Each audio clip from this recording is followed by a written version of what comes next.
Here's the question of life, at least where I am right now, waking up thinking about myself, thinking about life, thinking about my past, my future, my present, trying to live in the moment. And living in the moment requires one thing, I think, is what's happening to me, at least.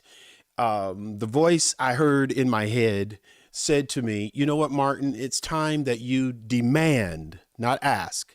It's time that you demand the best from yourself. Write that down.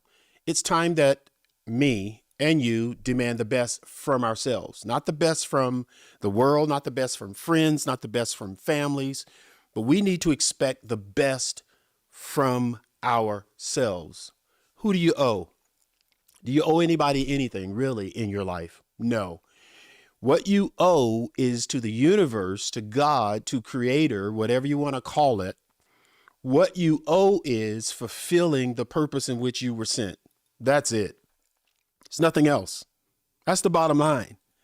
You can't add anything to it. That is the circumference, the length, the breadth, the width of your assignment is you. So we have to demand the best from ourselves. And during this podcast and this video time, I just want to talk about that. I want to talk about what that looks like. I want to talk about how important it is and the things that you really have to face if this is going to make sense to you, right? So I have about 5 things I want to talk to you about. Number 1, I want to talk to you and say to you, stop trying to control the world. Number 1, stop trying to control the world. What do I mean by that? You can't control the world. You can't control what anyone else is doing. You can't control what anyone else is thinking.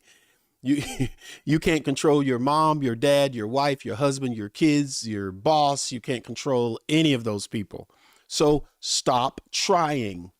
The effort is futile. Back to the Star Trek days, resistance is futile. Working on someone else or trying to determine what someone else is doing is out of your reach. I say these words every day. Some people call it the serenity prayer. I say these words every day. Help me understand what I'm in charge of. Help me understand what I can control. Help me understand what I cannot control. But the most important phrase I say every day is show me the difference between the two. You need to know what you can control. You need to know what you can't control. And you need a discernment to be able to tell the difference between the two, because the difference between the two spells serenity, peace, harmony, power. It spells this depiction of you being in the center of your life and not floundering on the edges. When you get on the edge of the merry-go-round, when it goes too fast, it tosses you off and you tossed off dizzy. But if you can stand in the middle of that merry-go-round, you don't get dizzy. You just get a world view of your own life.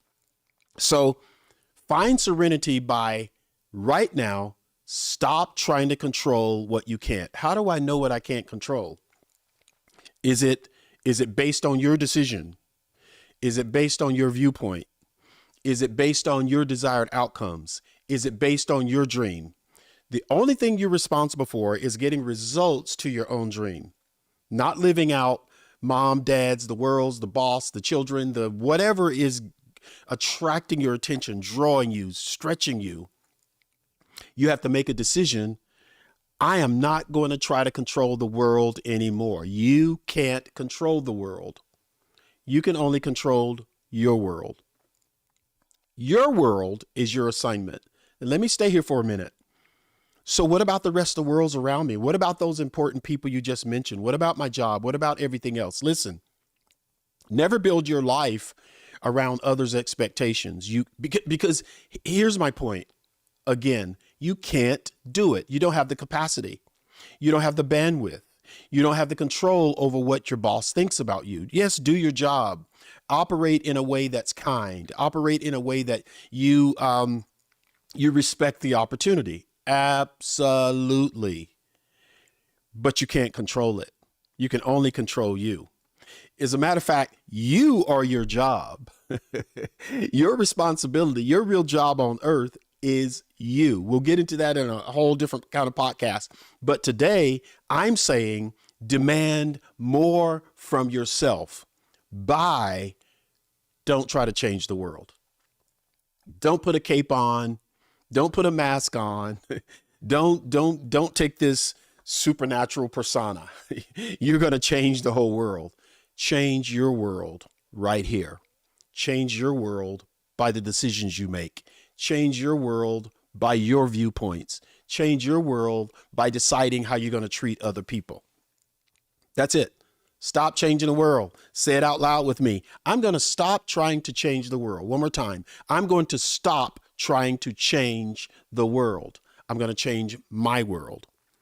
What's in my head, what's in my heart, and what's in my hands. I have control over that. Nothing else and no one else. We're clear? So that's number one. Number two, no more excuses. Put a pin on this date that you're listening to this podcast or watching this video or whatever it looks like to you. Put a pin on this date and say, I'm gonna have no more excuses. That's it. I didn't say reasons. I said excuses. No more excuses for me. In other words, I'm not going to blame others for where I am. I'm not going to put that responsibility on anything or anyone else. I am where I am. I was born how I was born. I was born a male. I was born a female. I was born with this skin color. I was born in Mississippi. That's where I was put. That's the perfect place for me to become who I am. I was born perfect. In the perfect year, to the perfect people, in the perfect situation for me to fulfill my personal assignment. So I don't have excuses. This is what excuses do. What an excuse does is it forces you not to change. An excuse forces you not to change. Why? Because if I can say that this is why I'm here, this is what happened, this is what caused it, I never take an introspective look. I never look at myself and ask, what responsibility do I have for these outcomes? If you're playing cards, you don't look at the card deck the hand that you have and decide to throw it in. No, you don't make excuses. At least you go through the mental, physical, and emotional exercise to play your hand out, right? Because there are things you're going to learn with the hand that you were dealt. And as long as you're living your life looking at the hand you're dealt and saying, it's not fair, this is not right, I can never get where I'm going because this is the situation I'm living in, that does not work in this world. You are perfect, again, born in the right year, in the right body, in the right time, the right sex, the right gifts, the right talents, all of that, your right viewpoint in life, you already have that. So now you play your hand. No more excuses. Not excuses about people, not excuses about circumstances, not excuses about how you're played. Now remember this. You can look at your hand, look at what someone's done, or look at the disadvantages that you may have and see them objectively, but don't see yourself as a part of it. It's just where you are. And now that tells you which books you should read. It also tells you who should be your heroes.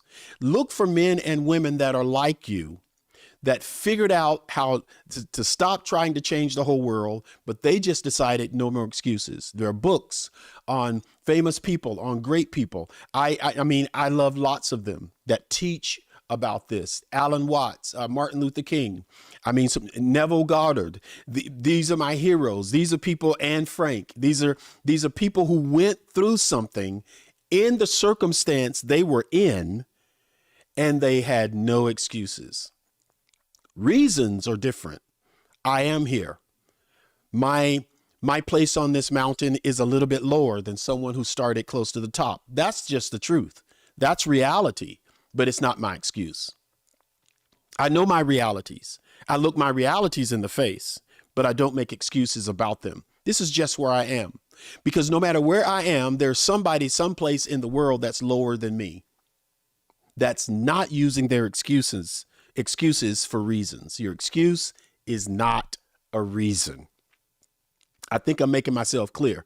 We have to stop making excuses, because not only does an excuse let us off the hook from changing, it lets us off the hook from seeing ourselves from a perspective of where we should change.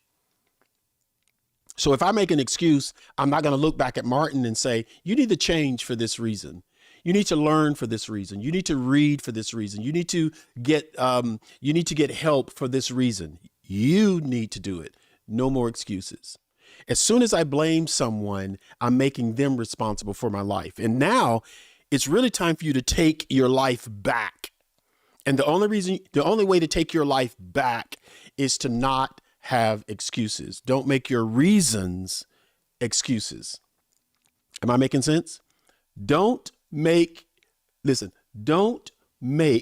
your reasons excuses, because they will hold you back. Right? So number 3, you got your notebooks out. Keep writing these down. I want you to really hear this next one. Forget about everyone else.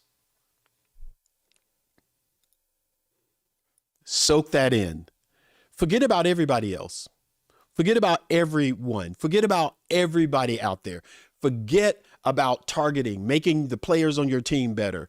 Forget about making your company's employees better. Forget about making your children better. Forget about everybody, and be a little selfish to this point. Why am I saying this?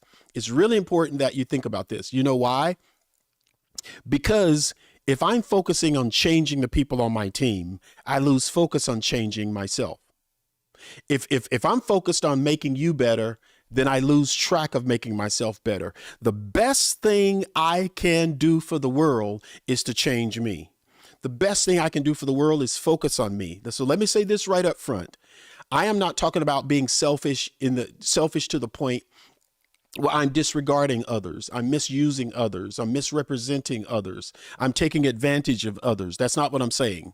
I'm not saying forget about everybody else. Forget them. I'm just going to focus on my own life. I don't want to have anything to do with them. I don't care what happens to them. I have no compassion. That is not what I'm saying. What I'm saying is simply this. How do I serve the world the best? I serve the world the best by simply changing me, by focusing on me. If I can focus on my sense of caring, if I can focus on my challenge of my outlook and how I see other people, if I can change me and how I see people, I treat them better. Am I making sense now? If I can change how I look at money, and now I can make my own money, but now I can also give, I can treat people better. But if I never focus on my own business, I won't be able to help others. So now it's really about forget about everyone else, change yourself. By changing yourself, you help other people.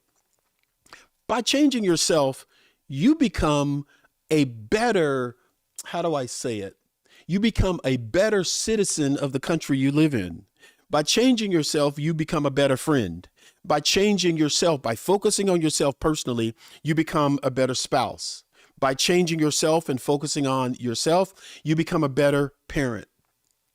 The matter of fact is simply this. Everybody gets better when you get better. Everybody changes when you change. Everybody is excited when you get excited. Everybody's treated fairly when you treat yourself fairly. People don't understand that by neglecting yourself, by not looking at yourself, by thinking about everybody else first, you end up last.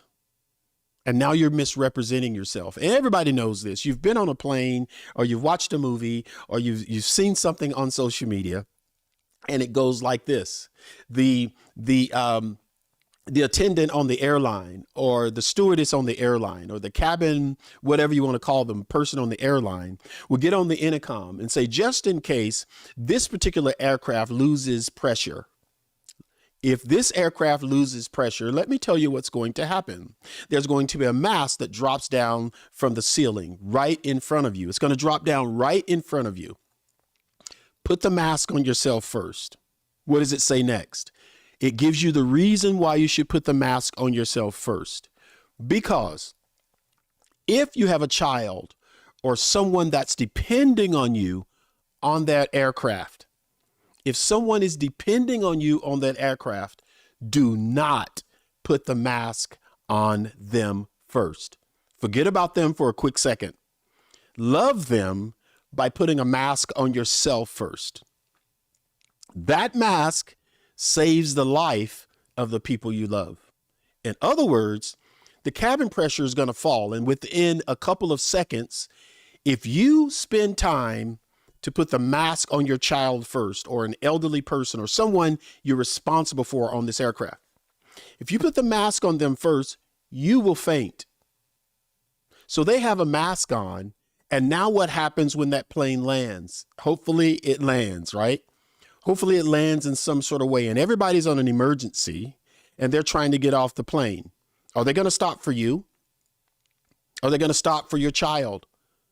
Will they stop for your mom or dad that you have on the plane that are incapacitated in a certain way? Are they? No, they're going to get off the plane, leave you who's passed out and the person you're in care for on the plane. You get what I'm saying? So what they're saying is what I'm saying. Put the mask on yourself first. Learn about yourself first. Forget about everyone else. Get the mask on. That's how we take care of the people we love. That's how we take care of our employees. That's how we take care of our family. That's how we take care of our business. That's how we take care of our classroom. That's how we take care of our sports team. We take care of our sports team by taking care of ourselves. If I'm playing on a team and I don't stay in shape, who do I hurt? I hurt the whole team. If I'm leading an organization and I don't take care of myself emotionally, psychologically, physically, if I'm not up on my game in my business, who am I hurting? I'm hurting my team. I'm hurting my business. I'm hurting my employees. If I don't take care of myself first, who am I hurting in my family? I'm hurting my spouse, my children, my parents. I'm hurting everyone. If I don't take care of myself first, and now I'm taking care of the house that I'm living in, who am I hurting? I'm hurting my neighbors. I'm hurting their taxes. I'm not making my neighborhood look like it should. So I'm convincing you, I think, finally, put the mask on. Forget about everybody else. Put yourself first, and you will be able to take care of all of your responsibilities. That's how this works. That's how life changes. That's how everybody around you eventually feels secure. And let me just say this before I move from this. I know I might be sharing an idea, a concept, a precept that fights against what you've been taught. Let me tell you why. Most people want you to concentrate on them. They want you to concentrate on this job. They want you to concentrate on their business or whatever you're doing for them. They want you to do that. Why? People want you to concentrate on something that they want you to concentrate on because it benefits them if you use your energy to make them better. And they're ignorant to this fact that if you don't take care of yourself, you can never take care of them. If I can't take care of myself, I can never take care of my boss's business. If I don't take care of myself, I cannot take care of my spouse. I'm married to an amazing woman. But if I don't take care of myself, I'll never take care of her. If I don't take care of my own mental health, my own physical health, my own spiritual health, how do I take care of her? I can't. So I have to make myself not I have to make myself the priority. So from now on, if anything fights you in your head and you're trying to figure out, wow, I need to go away. I need therapy. I need to get a weight trainer. I need to read the right books. I need to invest in myself. Take those opportunities if you love the people around you. Am I clear? I think I am. So the next thing I want you to concentrate on, we've been through stop trying to control the world. There's no more excuses, and forget everyone around you. The next one is this: end the war. What did I say? End the war. What war am I talking about? Make peace with your past. There's this looming thing hanging over your head: past mistakes, past missed opportunities, past relationships, past investments, past whatever you want to call it. Hmm? Hangs over your head. It's like a cloud. When everyone else is walking around in a sunny day, you have a cloud following you around, raining all the time. Leads to depression, leads to the oppression of yourself, leads to trauma. There needs to be healing here. And yes, you might need a professional to help you walk through this, but the bottom line is you just got to make peace with your past. You have to make peace with your past. Getting guidance on that journey is a great thing.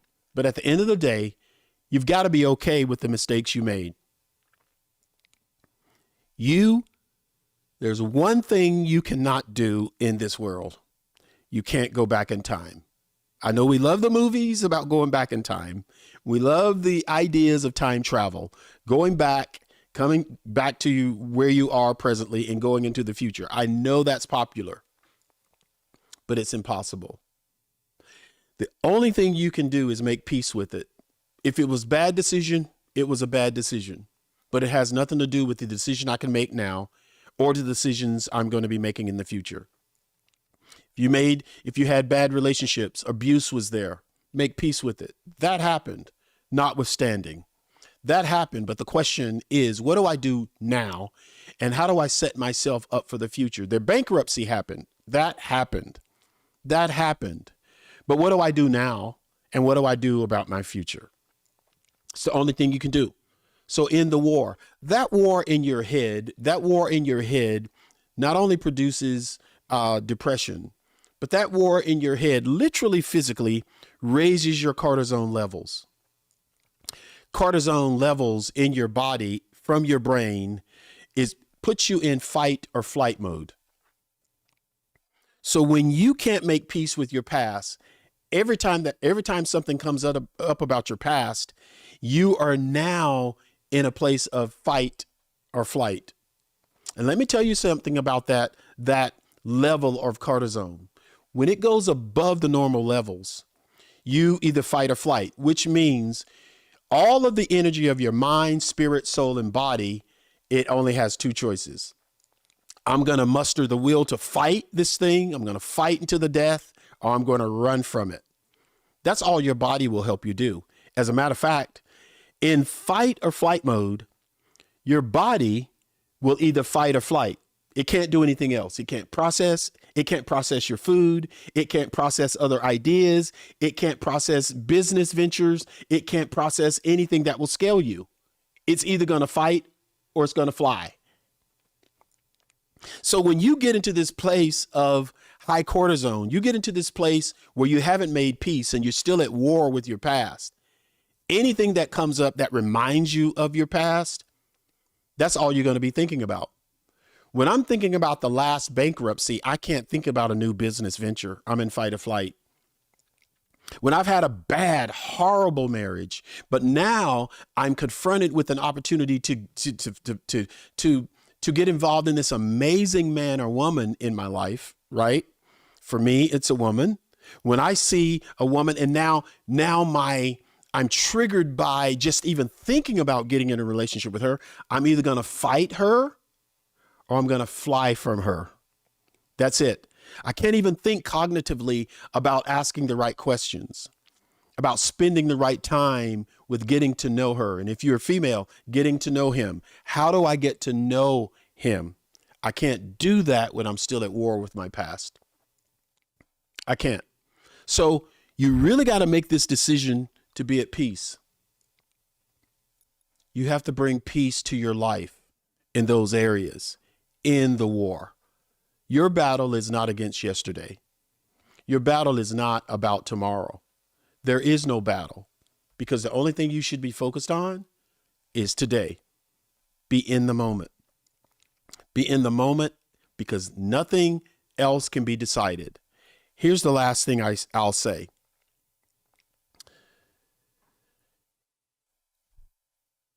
You can have faith for the future, or you can have fear of the past, and neither one of them counts. All you got is right now. You don't have your future yet, and you can't live in your past. It's really about the now in your life. So make a decision right now. I'm going to end the war with my past. I'm done with warring over what happened, what could have happened, what should have happened. I have no excuses, and I'm going to walk through this. All right. Now here's the last one. And this one is just as important as the other five, but it really encapsulates all of them. And here it is. You will never get there. Stop right now. Pause what you're listening to with me. Pause it right now and make sure you write this down. I will never get there. Never. Martin, what in the world are you talking about? Here's what I'm talking about. The dream, my favorite book in the whole world is the Bible, because I can find all of these books in the Bible, all of them. Every book you'll ever read has something to do with stories, allegories, precepts, concepts, promises, problems that are in that book called the Bible. And I am overwhelmed by this thought process about staying on your journey, because there's a verse that says something about Jesus, and it says he began to do. He began to do something and to teach about it. He began. In other words, every thought that comes to your mind is the beginning that you may never see. You might not even live to see it happen, but you must begin. You may not see the business become $1 billion business, but you have to begin. You may not see the marriage that turns into children, but you have to begin. You may not see your body go from 300 pounds to 120, but you have to begin, because you'll never get there. As soon as you're 120 years old, you'll have another idea that you may not see come to pass. That's what life is. Life is the beginning and ending of so many things. You will start some things and you'll see them finish. You will accomplish them. You'll celebrate graduating. But toward the end of your life, you won't stop dreaming. You're going to keep dreaming. You're going to keep thinking about what you could possibly do, how you could possibly serve the world. It's going to happen. And you may not see it. You have to think like this. Enjoy the journey, the ups and the downs, because with some things in your life, you will never arrive. You'll never get there. You'll never finish it. You'll pass it on. Other people will get your idea. Other people will love that idea. They'll start to resonate with that idea, but you won't see it. So many things. I love the story of Disney. His wife, on the day they opened Space Mountain, you should look this up. On the day they opened Space Mountain, Walt Disney's wife was there. He was already gone. He was already gone. I mean, literally, this man had turned swampland into Disney. And the first thing that was built there was Space Mountain.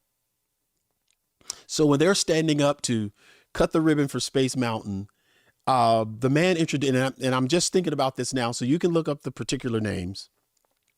But the announcer who got up, he said these words. He said, "I just wish Walt was here to see this. I just wish Walt could have seen Space Mountain, because he dreamed about it. He taught us about it.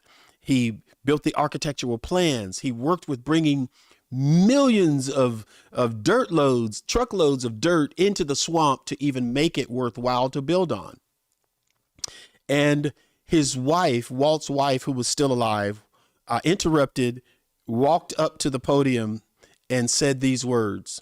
Walt was the only person that saw Space Mountain, and he's the only person that sees it now. What was she saying? She was saying Walt had an idea for Disney. And his first idea was Space Mountain. He saw it physically, emotionally, spiritually on the planet Earth. By the time y'all finished it, he still saw it. He may not have seen it on Earth, but he is still looking. He's still watching us. He's still aware. And that's the same way it's going to be with me and you. We're going to see a space mountain. We're going to see it in our hearts. We're going to start it. We're going to start to build it, but we won't see it accomplished on Earth, not physically. So you just got to get real comfortable, very comfortable with one day at a time, enjoying the journey. So what's important to do there? It's important to communicate. Walt Disney didn't see Space Mountain finished, but he did finish the plans. He did raise the funds for it. He did pass on his dream. He did teach other people. He involved other folks with it. And that's the same thing you have to do. With the ideas that make the most sense to you, that are powerful to you, you need to transfer those ideas. You need to write the plans for it. You need to have people around you who understand that dream and share it. If you can, you need to provide for it, whether that's money, resources, or whatever that looks like. Same thing Jesus did, a group of disciples. He taught them, he spent time with them, they understood. It was even funded, his dream. The plan was there. And when he left, he gave people power to continue to execute. That's the same thing you are called to do.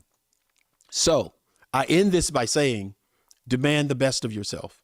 Demand the best of yourself by stop trying to control the world. Number one, there'll be no more excuses in your life. Number two, forget about everybody else. Number three, end the war in your head. And lastly, you'll never really get there.